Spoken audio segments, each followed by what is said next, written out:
Maunlad na Pilipino. Pagtalakay sa iba't ibang pamamaraan sa kaunlaran ng kabuhayan. Maunlad na Pilipino sa 702 DZAS Radyo TV, Agapay ng Sambayanan. Magandang araw po. Ako po si Ian Harvey Sitonog from Young Farmers Awardee, Regional Awardee po mula sa Las Piñas City. Makinig po kayo sa Maunlad Radio, program from Department of Agriculture. Dito lang naman po yan sa 702 DCAS. Suportahan po natin ang mga kabataang Pilipinong magsasaka at mangingisda. Maraming salamat po. Ella Arsiaga Para sa Maunlad na Pilipino sa 702 DZAS FEBC Radyo TV, Agapay ng Sambayanan. Gumigising ng maaga, panibagong hamon sa'kin ng araw na to.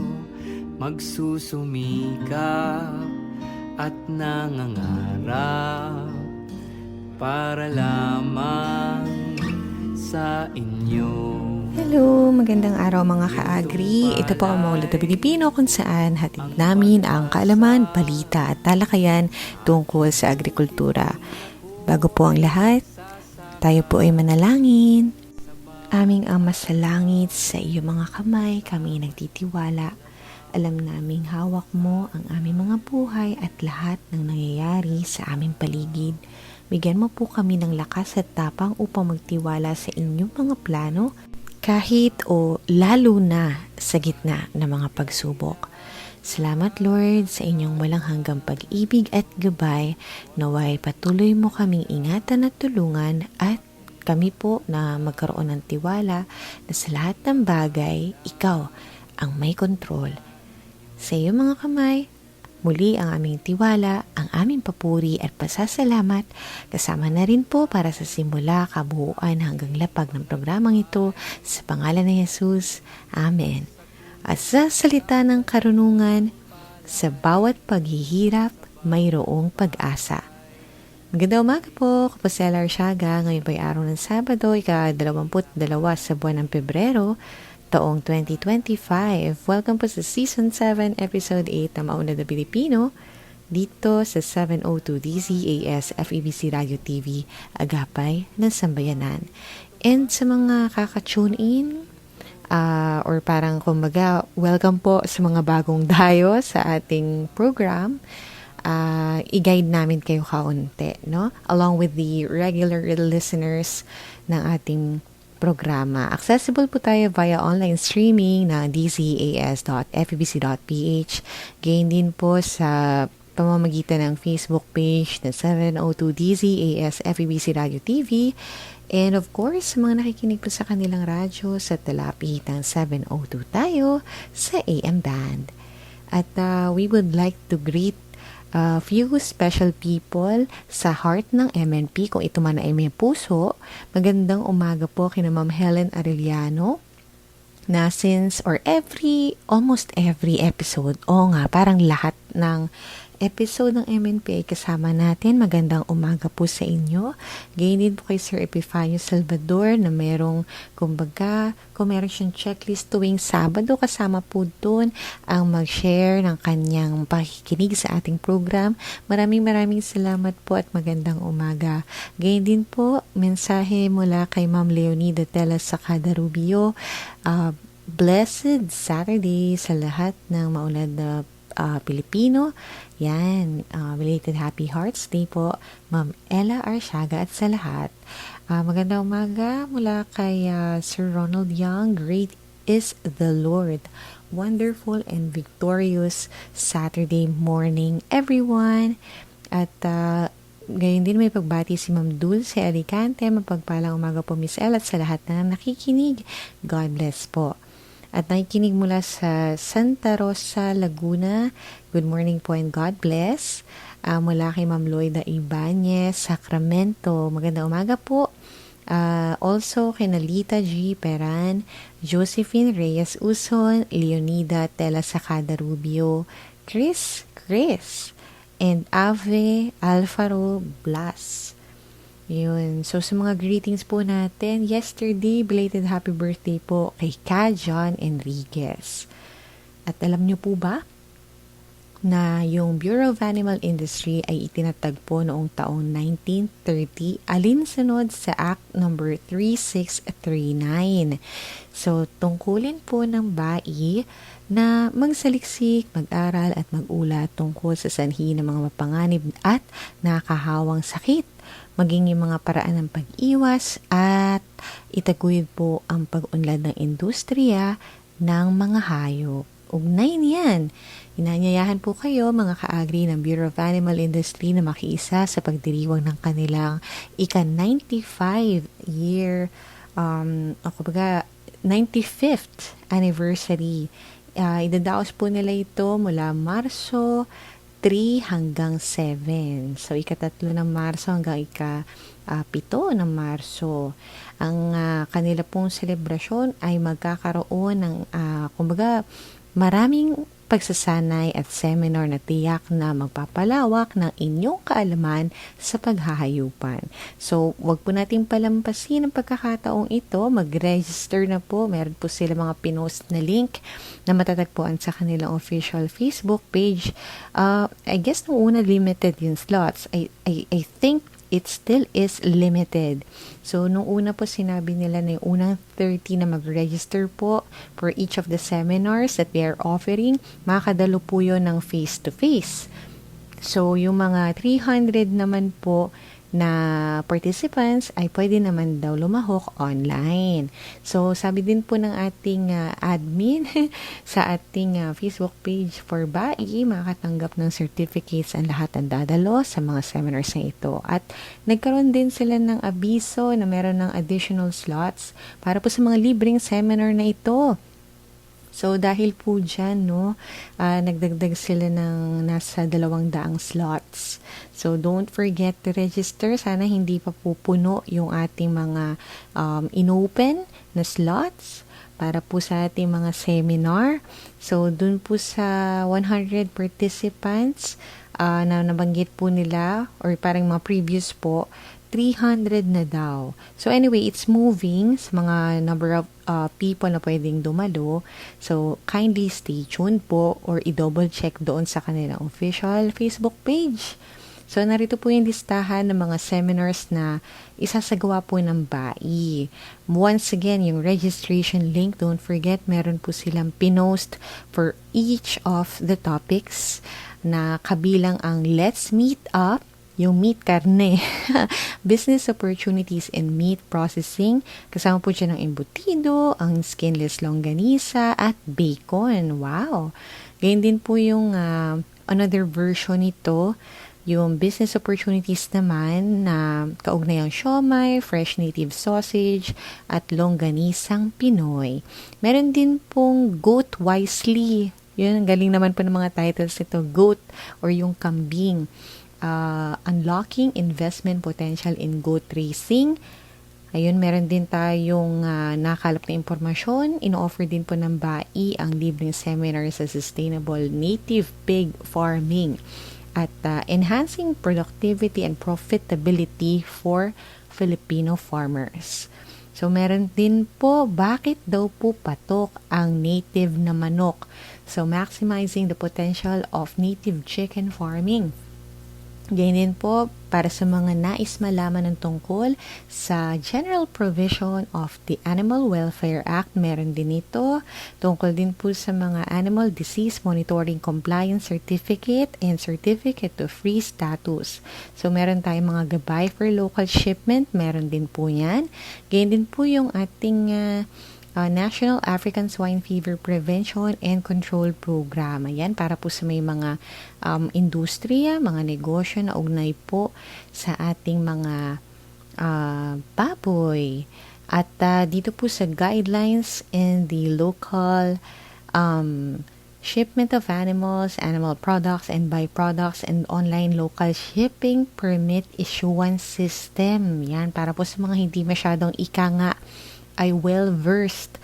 Ito po yung panahon natin para kahit papano hindi man natin malaman in one go, magkaroon tayo na marinig natin yung mga terminolohiya na involved po sa mga ganitong klaseng pangangailangan, lalo na po kung involved nga po yung ating business sa paghahayupan. So, meron ding orientation on Administrative Order Number 12, Series of 2007 o yun pong Revised Implementing Rules and Regulations on the Registration of Feed Establishments and Animal Feed Products. So, bukod pa po dyan, and definitely not least, ang legal basis, inspection procedures, and facility requirements. So, ito pong mga nabanggit natin, napakadami pong hinanda para sa atin ng Bureau of Animal Industry para po sa kanilang 95th anniversary. So, for history's sake lang po, ayon po kay Ma'am Pia, ang kanila po talagang anniversary ay noong tawag mo dito, Enero. So, belated na po ito, anniversary. Pero papatak po yung kanilang celebration sa, once again, March 3 to 7. Ayan, so, abangan po natin yung mga, nabanggit nating titles. And para po dun sa mga interested for whatever topic po na pasok sa inyong interest, pwede po ninyo yung mag-register, kumbaga. Once again, thank you po kay Ma'am Pia Martinez ng Bureau of Animal Industry. So, para po ngayong umaga, makasama po natin ang owner ng Freya Tom Enterprise, regional awardee ng Young Farmers Challenge po ng Department of Agriculture, Marketing and Assistant Service or AMAS. Para may kulang din sa binanggit ko. Ang atin pong agribusiness and marketing assistant service. Kasi sabi ko parang may muscle memory na yung aking pagbigkas dapat ng AMAS. It's agribusiness, of course. Ang ating DA AMAS na ever masisipag po ang mga kawani na involved po sa AMAS. And thank you so much po sa ating Agi Trends team para po sa ating bahagi ito na ating panayam. So, maya-maya po, ipapakilala po ulit natin siya and ang kanyang, kumbaga yung episode topic natin ngayong umaga, tungkol sa tahong processing and yung kanyang journey sa YFC. So, si Ian Harvey Tonog po yan, batang-bata, sobra pong, napaka-visionary ika nga. So, tunghayan din, bukod po dyan ang Regions on the Go, Unlad Komunidad, andito rin po yung ating agri-trivia segment na Batid ba ninyo. So, dun sa mga nabanggit nating segments, thank you so much po sa ating mga DA Regional Field Offices, particularly po sa ating Regional Agriculture and Fisheries Information Sections, Farmcasters, both DA and LGUs. So, also po sa ating DA PRDP or Philippine Rural Development Project at kay Binibining Ira Cruz. Now, once again, is with us this morning. Muli, yan po ihatid namin sa inyo, isang oras na hitik sa impormasyong ugnay sa agrikultura. And with all that, narito naman ang ating mga kasamahang farmcasters para sa Regions on the Go. Alexander A. Cortillo Jr. para sa Agri-Balita Central Luzon. Nagsagawa ang kagawaran ng pagsasaka para sa gitnang Luzon ng isang seminar noong 12 ng Pebrero sa Science City of Muñoz, Nueva Ecija. Tinalakay rito ang mga mahahalagang issue tulad ng rabies, gender and development o GAD, antimicrobial resistance, kaligtasan sa pagkain at mga serbisyo ng Integrated Laboratory Division o ILD. Dinaluhan ng aktibidad ng nasa 50 kalahok mula sa iba't ibang ahensya ng mga lokal na opisyal. Bilang pagbungad ng programa, nagbigay ng mensahe si Dr. Jerry Rigos, ang City Veterinarian ng Science City of Muñoz, na nagpasalamat sa mga dumalo at nagbigay diin sa kalagahan ng pagtutulungan ng iba't ibang sektor upang mapabuti ang kalusugan at kaligtasan ng mga mamamayan. Isa sa mga highlight ng seminar ay ang pagtalakay ni Maria Teresa Mendoza, Provincial Rabies Coordinator, patungkol sa rabies sa mga tao. Binahagi niya ang mga paraan ng pag-iwas at paggamot ng rabies, pati na rin ang kahalagahan ng pagbabakuna laban sa mga sakit na ito. Nagbigay naman ng oryentasyon si Dr. Milagros Mananggit, ang chief ng ILD, hinggil sa serbisyo ng ILD at ang Animal Rabies Control Program. Sinundan ito ng presentasyon tungkol sa serbisyo ng Regional Animal Disease Diagnostic Laboratory, Regional Soils Laboratory, Feed Chemical Analysis Laboratory, Regional Crop Protection Center, mga batas at suporta sa GAD at Biological Control Agents. Alexander A. Cortillo Jr. para sa Agri Balita, Central Luzon. Binuksan na ang dalawang bagong sementadong daan o Farm-to-Market Road Project sa Lamitan City, probinsya ng Basilan matapos isagawa ang turnover ceremony noong January 23, 2025. Ang seremonya ay pinangunahan ni Mafar Barm Chief of Staff Arpia T. Ibos na kumakatawan kay Mafar PRDP Regional Project Coordination Office Barm Project Director Muhammad S. Yakub PhD, kasama si Lamitan City Mayor Honorable Roderick Forigay at mga opisyales ng lokal na pamahalaan ng lungsod. Ang proyekto ay pinondohan sa ilalim ng World Bank Second Additional Financing at European Union Co-Financing Grant na kinabibilangan ng isang 2.16 kilometer na kalsada na nagturugtong sa Barangay Luok at Barangay Arco na nagkakahalaga ng 49.97 milyong piso at 2.6 kilometer na kalsada na nagdurugdong sa Barangay Boheyakan at Sitio Tabo-Tabo sa Barangay Bulingan na nagkakahalaga naman ng 49.93 milyong piso. Sa kaniyang mensahe, nag-abot ng pasasalamat si Mayor Forigay sa Mafar PRDP sa proyektong ipinagkaloob sa kanila na ayon sa kanya ay malaking tulong sa mga magsasaka at residente ng Lamitan, lalo na sa 4 na mga barangay na direktang makikinabang dito. Sa pamamagitan ng mga bagong kalsadang ito, inaasahan na magiging mas magaan at mabilis ang transportasyon ng mga produkto mula sa kahan papuntang merkado. Mafaraming ani at kita, Serbisyong Bangsamoro, Naima Mamisel, nagpuulat.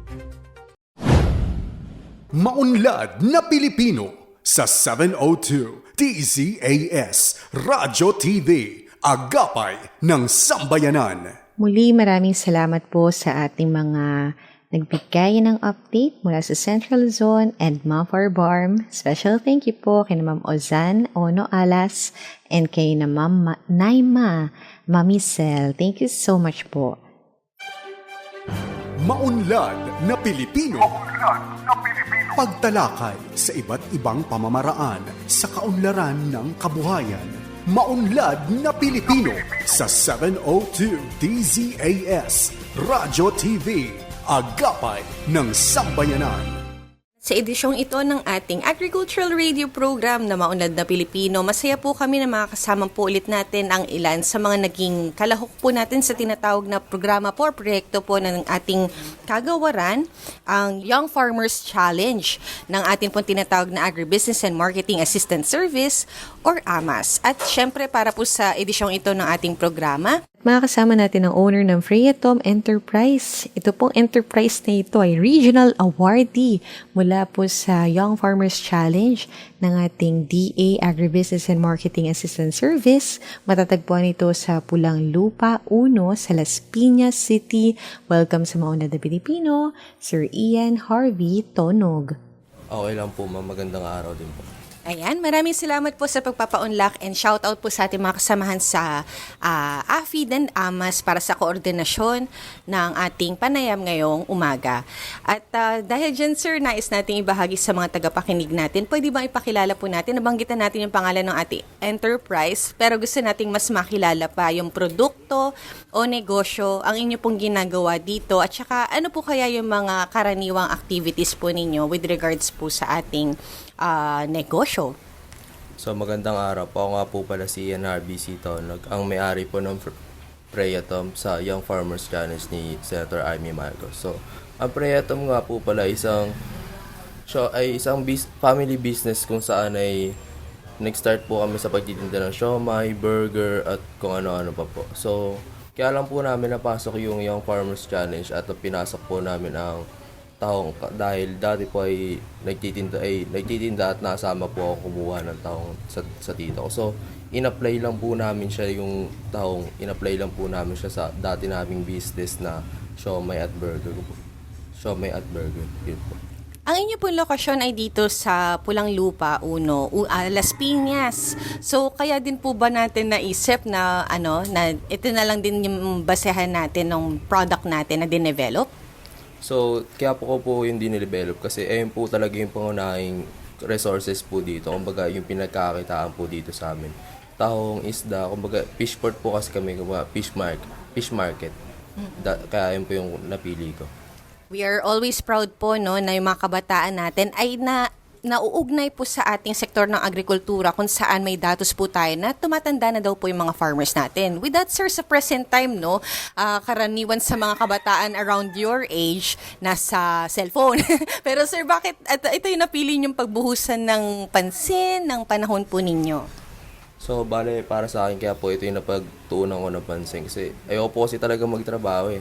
Ayoko sa mama sa rat race. Kumbaga, hindi po kasi talaga tayo makakapag dun eh. So, naisipan ko pong gumawa ng isang negosyo na hindi lang magbe-benefit yung sarili ko at yung pamilya ko, kundi ibang rin tao. So, bali ang project po talaga namin ay para matutunan po o makita po ng mga ating mga mangingisda o fisher folk people na to use and to recycle po yung tao. Kasi 80% po ng taong kasi waste na po siya. So, bali po ang ginagawa namin sa waste, ginagawa po namin siyang accessories, etc.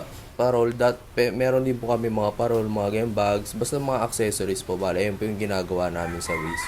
Hindi lang po yung mismong naman yung kinukuha namin, pati yung waste po nire-recycle namin. So, ayun po yung gusto ko ituro sa mga mamamayan nating mga fisher folk people. Ayan, so thank you for your passion. At dahil dyan, paano natin nakukuha yung knowledge natin dun sa mga trainings natin? Siyempre, value adding na yung ginagawa natin dun sa 80% na sinasabi nating waste na ng ating tahong. So, saan natin natutunan yung mga knowledge natin na tinuturo din natin sa mga kasama natin sa komunidad? Actually, nakita ko lang po siya online eh. Tapos yun, kumbaga, gumawa lang po ako ng sariling akin. Ayun lang po. Ayun, at hindi kayo malamang nauubusan dito ng resource kasi nga yun na yung nakita ninyong marami dito sa inyong area. So dito sir sa mga products natin, pwede nating i-specify kung ano na po yung mga so far na yung patok at saka yung line-up ng mga na-develop natin sa Freyatom.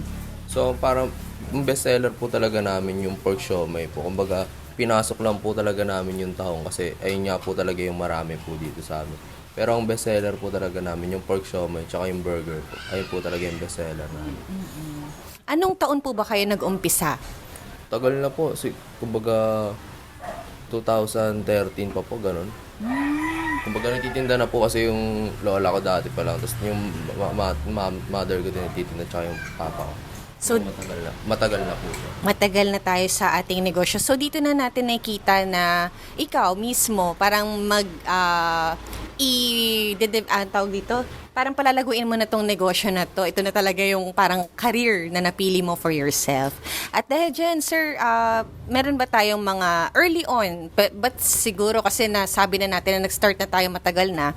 Pero since nung na-involve po tayo kay YFC, may mga hamon po ba tayong kinaharap sa pagbuo po ng ating negosyo? Tsaka, paano nyo po yun napagtagumpayan? Bale, so yung unang YFC ko po, ang hirap po kasi, kumbaga, wala po kaming masyadong alam, wala kaming masyadong mga idea kung anong gagawin. So, kumbaga, subok ko lang. Wala rin namang mawawala sa'yo kung susubukan mo. Try lang. Ayun lang po. Trial and error lang po. So parang hindi masyado mabigat yung tingin natin sa mga hamon dahil okay, gawin lang natin at ito'y ating malalagpasan. At syempre nabanggit na lang din natin ang ating mga programa mula sa DA and YFC. Paano ba ito nakatulong sa inyo? Specifically po yung na-involve na tayo dun sa, ayon po sa datos kasi natin na ka-attend tayo ng info caravan or info campaign po ng ating DA AMA. So kamusta po tayo since that encounter? So, medyo malayo-layo na po, pero malayo pa po. Pero, yung simula po nung sumali ako doon, kumbaga marami pong naitulong sa akin yung project po ng Department of Agriculture. Mas marami ako nakilalang tao, mas marami ako nalamang kaalaman sa ibang tao. Kumbaga, ang dami ko rin po talaga nakilala dahil sa Young Farmers po. Masasabi mo na hindi ka nagkamali ng iyong piniling gawin for, long time ng iyong buhay. And siguro with that, ano ba yung mga plano pa na nakikita nyo, Sir Ian, dito sa pagpapalawak po ng ating negosyo? Bale, ang gusto ko po sanang gawin, kasi hindi lang po naman kami nakakaranas ng pagtambak po eh. Katulad ng nangyayari sa Manila Bay. So, yung Manila Bay kasi tinatambakan na po eh. So, bali doon po kasi nanggagaling yung mga tahong namin. So, hindi lang po ang Bernabe, Las Piñas, Bacoor, Cavite ang nakakaranas po na. Kung hindi lang po yung Nabotas, yung doon din po kasi yung talagang kinukuhaan eh. So, gusto ko pong ipaglaganap sa kanila yung idea ko na hindi lang po yung laman yung pwede mapakinabangan sa loob. Kung hindi po pwede rin po i-recycle. Ayun po. Dito sa ating mga, syempre sir, na balitaan din namin, leader po kayo ng mga kabataan dito sa inyong lugar. Sa youth, no? And ano po yung mga members natin? Parang, ano po yung mga activities natin involving sila? So, last year po, meron po kaming palipiin po yung pinakaunang activity namin. So, ano po yan? Live band for Akos. So, yung live band for Akos po noon, nakahanap po kami ng mga sponsor, tsaka ng mga tutulong po sa amin na magbigay po ng mga wheelchair, saklay, mga parapol, tapos kung ano-ano po. Kumbaga, nakapokus po yun sa mga taong person with disability, kumbaga PWD, tsaka mga senior, mga bata. So, dun po kami nakapokus sa mga ganun. Ayun po yung binigay namin, yung live band for Akos. Tapos, yung kikitain po nung live band for Akos na yun, house plate ng buong Bernabe. Kumbaga, yung buong compound namin, bali papalagyan ko po siya ng yung black po. Ayun po yung ipapalagay ko sa kanya. Ayun. Isa pa sa mga insight na pwede nating makuha dito mga ka-agri ay yung suporta po ng ating mismong mga magulang sa ating mga kabataan na magsulong ng mga ganitong klaseng gawain. Kumbaga, nasa background sila, nasa shadows, ganyan.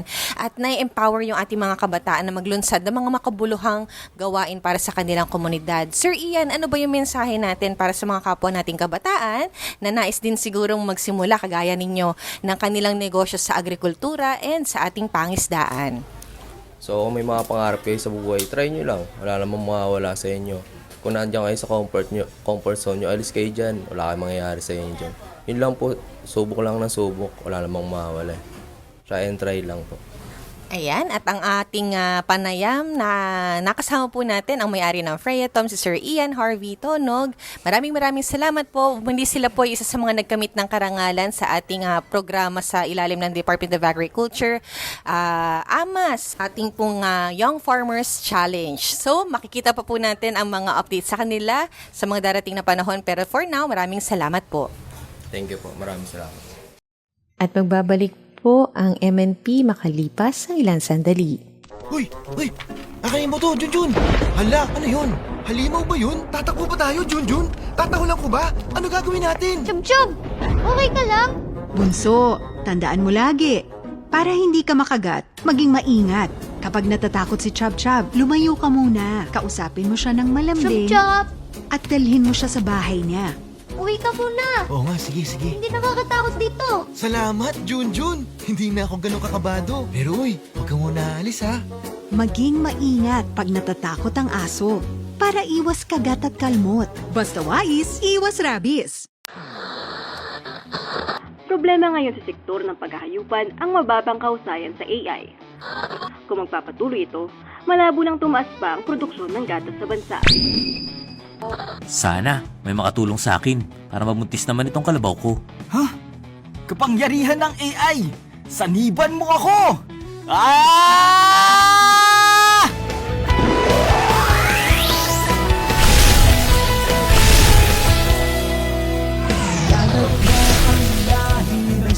Huwag nang mabahala! Parating na ako! Ha? Super Kai? Salamat at tumating ka. Sa bisa ng kapangyarihan ng AI at ng aking husay, magbubuntis ka, kalabaw! Maraming salamat, Super Kai. Isa ka talaga maasahang kaibigan. Para sa mabisang AI, tawagin si Super Kai!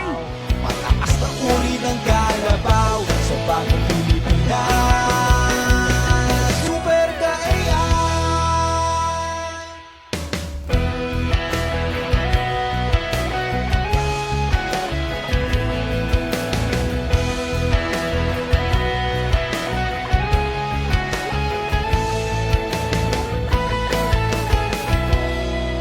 Maunlad na Pilipino sa 702 DZAS Radyo TV, agapay ng sambayanan. Ayun, welcome back po sa ating discussion. No? Muli kasama po natin si Sir Ian Tonog, ang may-ari po ng Freyatom Enterprise. Sir, nasabi niyo po kanina, 2013 pa kayo nag-start sa siomai. Pero yung sa tahong siomai po? Ano lang po yun, nung nag-entry lang po kami ng YF. 2022 po, 2021. 2022. Para po ma-relate siya sa agriculture. Opo, para lang po mag-relate siya sa agriculture. Ito naman pong sir, burger. Kumbaga yan yung burger po, matagal na po kami nagtitinda ng burger. Katulad kasabay po ng siomai. Opo, tas kumbaga in-elevate lang po namin siya. Bale, kailan na po siya na-develop? Yun. Kasabay din netong Opo, tahong siomai. magkasabay lang rin po. Tahong burger and siomai. Tapos sir, nung napanalunan niyo po yung 80,000, saan niyo po siya ginamit? Sa equipment po. Katulad po. Ito po, yung oven, tapos yung mga countertop na stainless, sa mga lutuan. Bali nung, di ba po, 2013 pa kayo nag-siomai, parang in-upgrade niyo lang. Opo, pero hindi naman po talaga siya na yung talaga araw-araw. Kumbaga, parang maliit na lang, side hustle lang ganun. Kung hindi siya araw-araw po dati. Yung nung dati. Opo. Pero ngayon po. Ito araw-araw naman po siya ngayon. Paano yung, sir, yung makakompare yung production tsaka kita ninyo nung hindi pa kayo sumali ng YFC? Nung una po siya, yung konti pa lang po kasi halos ito pa lang po yung inaano na namin. Pero yung nakapag-YFC po kami, marami po kaming nakalala, marami rin po mga umu-order sa amin. Sabi niyo po kasing bestseller niyo, pork siomai. Opo. Pero ngayon ba, mataas na rin ba yung sa tahong? Opo, medyo mas tumaas naman po yung sa tao. Hindi naman po kasi lahat talaga nakakain ng tao. May allergy? Oo, yung iba. Yung iba po. Pero sir, yung kung sa production po, ano ba sa isang araw, gano'ng kadami po yung nagagawa po? Sa isang araw siguro mga sa 400 plus po. 400 na pieces ng tahong siomai. Opo. Sa pork naman po. Pero tuloy pa rin po yung pork. Opo. Mas marami po sa sa pork siguro mga 700 ganun. 700 pieces. Tapos yung nabebenta niyo naman sir? Ayun minsan naubos namin siya. Minsan nakakaubos na kami ng 200 ganun. Sa isang araw? Opo. Paano na po siya sa, ano po yung 200? Sa tahong o sa pork? Sa pork po, ganun. Tapos sa tahong siguro mga lang po. 50 to 100 ganun. Out of 400 po? Opo. 50 to 100. Konti lang rin naman po kasi niluluto namin. Sabagay, 400 po yung tahong, 700 yung pork. Konti lang rin po yung niluluto namin. Tapos magkano po yung sa, sir? Sa tahong? Opo. Bali dito, ginagawa po namin siya 10. Pero pag sa mga umaalis po, ginagawa namin siya 50. Pag medyo sa mga kadiwa, sa mga medyo tinataasan na lang po namin. Yung sa pork po, ganun din po ba? Yung pork po namin dito, benta po na. Ganun din po. Pag dito, culture pa rin naman yung pork. Opo. naman.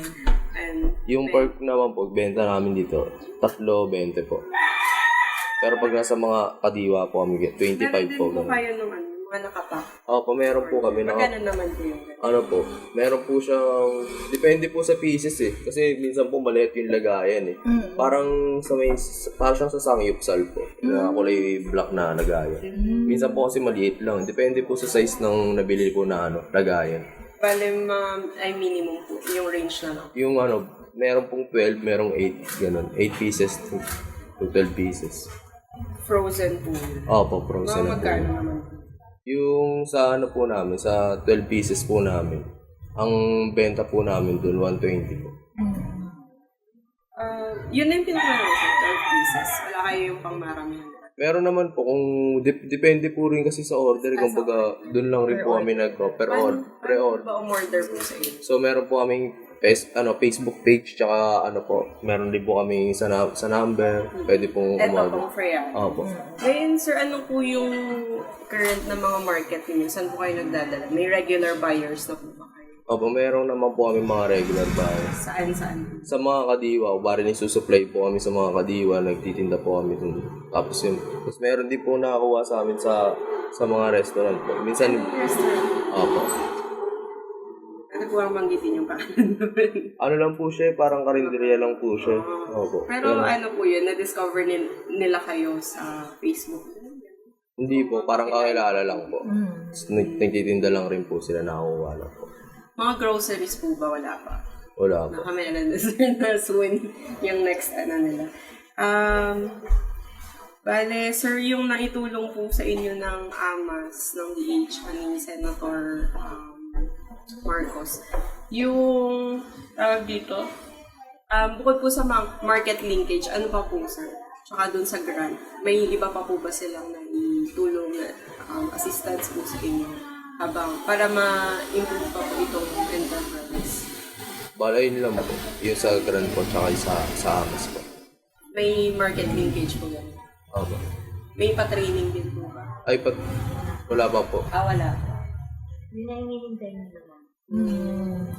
Kasi yung training ng hinihintay nila sa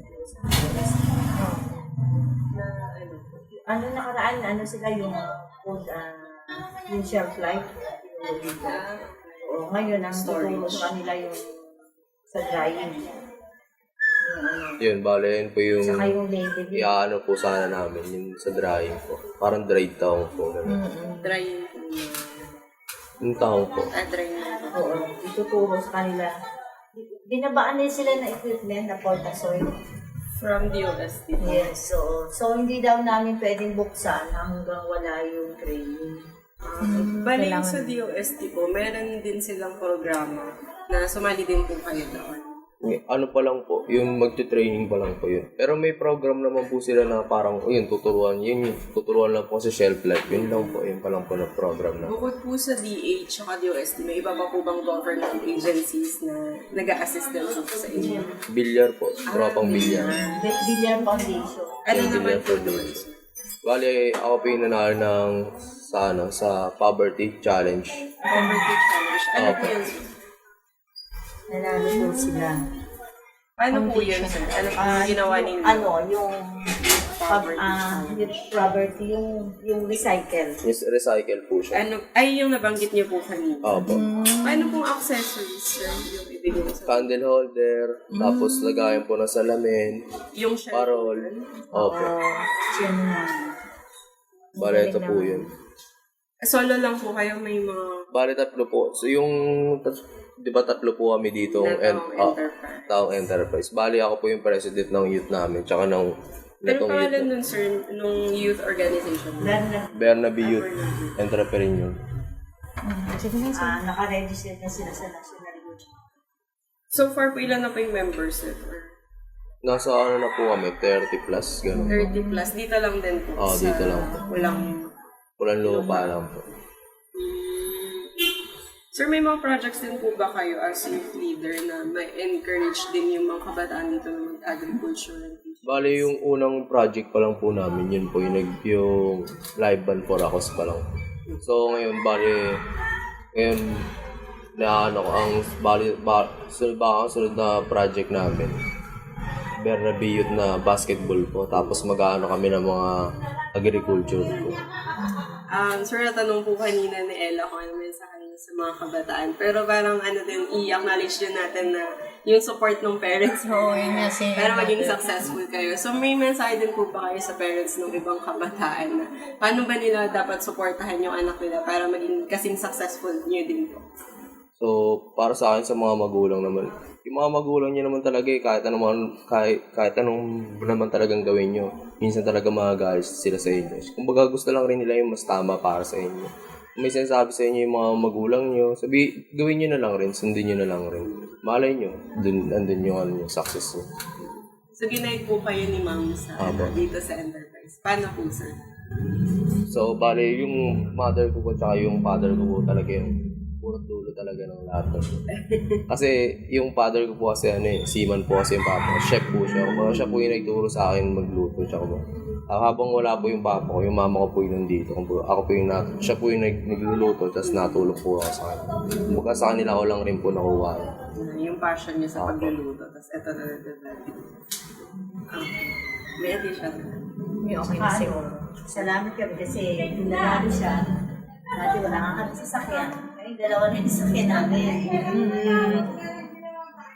So natuwa naman kayo, mother, na hindi siya nag-pursue ng yun nga yung sa rat race na tinatawag sa business. Kasi nagko-commute lang kami, ma'am, mahirap. Opo. Ngayon, nung kumuha kami ng sasakyan, tumutulong na siyang magbayad. Tapos yung ba namin puti, siya na rin nagbayad para doon sa membership namin sa GMA. Kasi membership po sa GMA 7. Paano sa shuttle? Yung ban po namin, naka-ano po sa GMA, naka-contract po sa GMA. Siya ang tumulong tinulungan niya kami yung father niya that time kasi pre-diabetic, hindi nakakaalis si daddy. So, siya ang tumulong sa amin. Kaya sabi ko, sige, yung benta, yung ipon, tulong-tulong kami, yun ang binayad namin. Tapos, yun din ang pinang-down namin. So, ngayon, dalawa na yung sasakyan namin. Isang van at saka isang pick-up. Ano po yung in terms of ganong klaseng metric ng success ninyo, no? Ano po yung nakikita nyo? Yung physical restaurant ba? May ganon ba kayong plans? Mga ganyan? So, balak po talaga namin, mass production talaga po ang balak namin. Kumbaga factory. Ayun po talaga yung balak ko talaga. Kasi kung physical store lang naman po kasi parang konti lang talaga siya. Mas maganda po talaga yung mass production. Mas makakuha ng maganda. At once again, nakasama po natin si Sir Ian Harvey Tonog. Maraming salamat po. Siya ang owner ng Freya Tom Enterprise na regional awardee mula po sa Young Farmers Challenge ng DA AMAS. Maunlad na Pilipino. Pagtalakay sa iba't ibang pamamaraan sa kaunlaran ng kabuhayan. Maunlad na Pilipino. Sa 702 DZAS Radyo TV, Agapay ng Sambayanan. At narito ang Unlad Komunidad o UK, katuwang dito ang Philippine Rural Development Project. Maraming salamat DAPRDP. Narito po si Ma'am Julie Ace Brandon R. Barao. Ngayong umaga sa Unlad Komunidad, mapapakinggan natin ang mga naganap sa nakaraang National Coordination Meeting ng Geomapping and Governance Unit o GGU ng Department of Agriculture, Philippine Rural Development Project. Mahalaga ang pag-aaral ng geomapping sa agrikultura. Sa mga panahong ang isang lugar ay hindi mararating agad ng mga kawani ng gobyerno, maaaring gamitin ang teknolohiya ng remote sensing at satellite imagery upang malaman ang kalagayan ng isang lugar kahit na hindi ito direktang mapuntahan. Sa paggamit ng tools na ito, matutunton at mauobserbahan rin ng mga lugar na masukal, matarik at hindi agad-agad madadaanan ng mga tao. Mula pa noong 2014 ay ginagamit na ng PRDP ang Applied Geotagging Technology o AGT upang mas mapadali ang pagbuo ng mga agricultural geomaps para sa proyekto. Maraming gamit ang geomapping technology. Isang magandang ehemplo ng gamit ng mapa ay ang pag-iwas sa duplication ng mga proyekto sa masuring paggamit ng mga ito. Halimbawa, Maaring makita sa mga mapa kung ang isang lugar ay mayroon ng proyekto mula sa ibang ahensya, kung kaya naman maaari pang mailaan ng pondo ng gobyerno para sa ibang lugar na mas nangangailangan nito. Makikita rin sa mga mapa ang mga hazards na dapat ikonsidera upang maiwasan ang mga sakuna na maaring maidulot ng mga construction activities. Kung kaya naman mas pinaigting pa ng PRDP ang paggamit ng mga pinakabagong teknolohiya para mas mapabuti ang kanilang pagmamapa. Noong February 11 to 14, nagtipon-tipon ang mga personnel ng GGU mula sa iba't ibang panig ng bansa upang aralin ang pinakabagong kagamitan ng remote sensing at data governance upang mai-apply sa sektor ng agrikultura. Ayon kay Honorio Flamenio, Direktor ng DA Information and Communications Technology Services, na siya ring NPCO GGU Head, napakahalaga ng pagtitipon-tipon na ito upang patuloy na makasabay sa mabilis na takbo ng teknolohiya sa panahon ngayon. This workshop and coordination meeting will focus on strengthening governance and geomapping activities, GGU's 10-year track record of catalyzing digital transformation through applied geotagging technology has improved governance and built capacity for data-driven decision-making. Now, we are transitioning to remote sensing, leveraging on space technology with the assistance of the World Bank and the EU. It is a good opportunity for the NPCO, PSO, and the RPCO teams to share your experience, expertise, learn together, and strengthen our collective capacity to achieve project objectives. Napagkasunduan ng naturang pagtitipon ang pagbuo ng commodity maps kung saan magiging katuwang ng GGU ang lokal na gobyerno. Ang commodity maps ay makakatulong sa pagkukumpirma ng mga kalupaan na mayroong agricultural commodities. Sa pagmamapang ito, matutukoy ng PRDP at ng mga LGU kung ano ang mga lugar nga ba ang mainam na paglalaanan ng agricultural investments base sa uri ng mga pananim sa isang lugar. Halimbawa, kapag nakita sa mapa na ang lupa ay hindi akma sa pagtatanim ng palay, maaari na lamang ilaan ang pondo sa pag-i-invest sa iba pang klaseng mga pananim sa lugar na umaayon sa lupa at panahon sa nasabing lugar. Makikita rin sa commodity maps kung anong klaseng mga investments ang pinakamainam para sa mga lugar na may monocropping at intercropping. Mainam bang kalsada ang ibigay sa lugar na ito? Warehouse? Cold storage? Sa umpisa pa lamang ay matutukoy na ang mga paggamit ng commodity maps. Ipinahayag rin ni PRDP National Deputy Project Director Angelita Martir kung gaano kalaking suporta ang naibibigay ng mga ganitong teknolohiya hindi lamang sa PRDP, kundi sa DA mismo. Ibinahagi rin niya kung paanong naparangalan na noon pa man ng NEDA ang GGU para sa kanilang mga best practices. In the evolving landscape of agricultural development in this digital age, the GGU or your team has played a crucial role in facilitating digital transformation in PRDP and has significantly contributed to the DA's geospatial system. So, I remember lang po during the time of yung MRDP2, the project was given a Best Practice Award by NEDA. Ito po yung Applied Geotagging Technology and Efficient Transformative Tool. So, medyo mataas na yung, kumbaga yung standard nyo. MRDP2 pa lang, recognized na talaga yung team ng GGU. So, malayo ang maaring marating ng sektor ng agrikultura gamit ang mga makabagong tools at innovations. Kung kaya naman kailangang palagi tayong updated at hindi magpapahuli sa mabilisang takbo ng teknolohiya. Para sa iba pang balita tungkol sa panibagong DAPRDP Scale Up, patuloy na makinig dito sa Unlad Komunidad, ang programa sa radyo ng Department of Agriculture, Philippine Rural Development Project. Enabling communities, expanding opportunities. At nakasama po natin ang Information Officer ng InfoAce NPCO, Ma'am Julie Ace, Brandon R. Paraw. Maraming salamat po. Abangan pa ang mga inihandang bahagi ng DAPRDP dito lamang sa Ulad Komunidad. Dito pa rin sa Maunlad na Pilipino, 702 DZAS. Ayan, alam kong excited na kayo. Narito na ang batid ba ninyo? Ira! Thank you, Ella. Magandang umaga mga ka-agri. Narito na ulit tayo sa ating Agri Trivia segment, ang batid ba ninyo?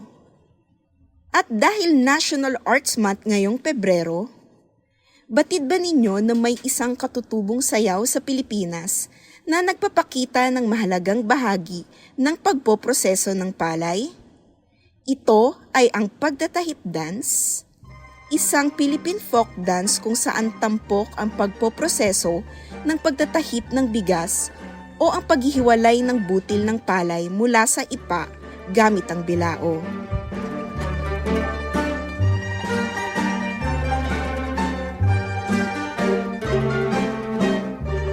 Sa sayaw na ito, ginagaya ng mga mananayaw ang kilos ng pagtatahip kung saan maingat nilang iniaangat, iniaalog, at iniikot ang bilao upang ihiwalay ang magaan na ipa mula sa mabigat na butil ng bigas.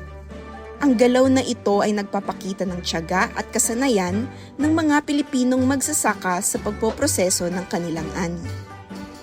Suot ng mga mananayaw ang makukulay na tradisyonal na kasuotan tulad ng kimona at patadyong para sa kababaihan at kamisa de chino at pantalon para sa kalalakihan. Ang kanilang kasuotan ay sumasalamin sa mayamang kultura ng Pilipinas at nagbibigay ng mas makulay na pagtatanghal.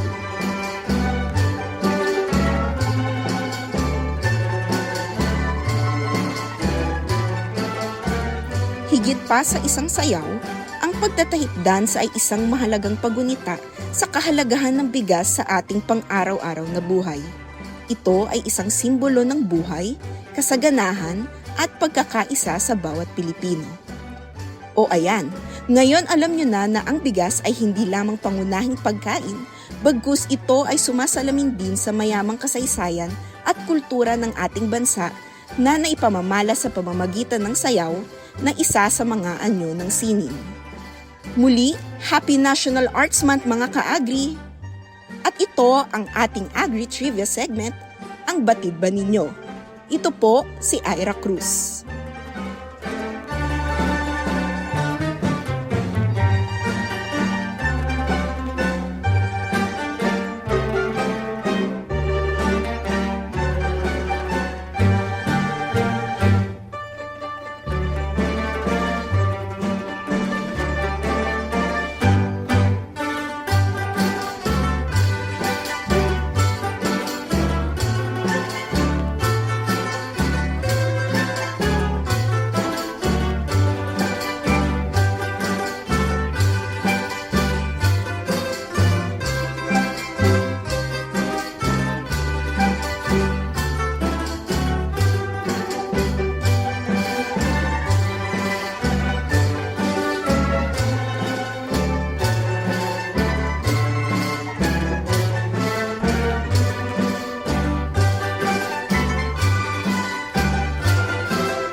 Wow! Thank you so much, Ira Cruz, mula po sa Agriculture and Fisheries Information Division para sa batid ba ninyo.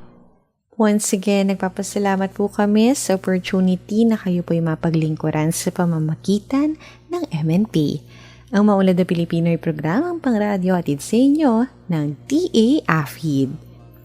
Mula sa aklat ng Filipos, Kabanata 2, Talata 8.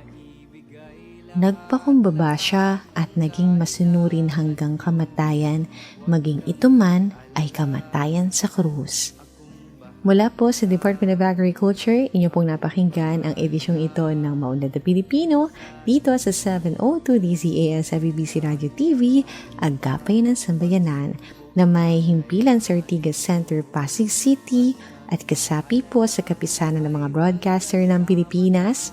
Once again, Nag-umpisa tayo na may panalangin, nagpasalamat, pagtatapos tayo ulit na may pasasalamat. Thank you so much po sa aming DZAS family na katuwang sa bawat episode na hatid namin sa inyo. And of course, sa lahat ng bumubuo naming programa, ang ating mga kasamahan din po sa Agriculture and Fisheries Information Division at sa kabuuan po, lahat po ng mga opisinang involved, bureaus, attached agencies, and corporations ng Department of Agriculture. For more information, please visit www.da.gov.ph. Ilike din po yung mga Facebook handles namin, ang DA Central Philippines. Ganyan din po ang Maunlad na Pilipino, may sarili siyang Facebook fan page. And what else? Meron din kami sa YouTube, is The Essential PH, as well as sa it's Twitter, or now tawag sa kanya X, the same handle as our YouTube. So kung meron pa kayong time, yun, help po namin i-build ulit yung mga namin, social media presence. So thank you once again. Magbabalik kami next Saturday. Samahan nyo kami ulit 5 to 6 in the morning. And of course, thank you so much po once again kay Ma'am Ira Cruz. Hanggang sa muli po, magtanim ng pangarap, mag-ani ng tagumpay para sa masaganang bagong Pilipinas. Ako po si Ella Arsiaga at enjoy the rest of the weekend! Akong bahala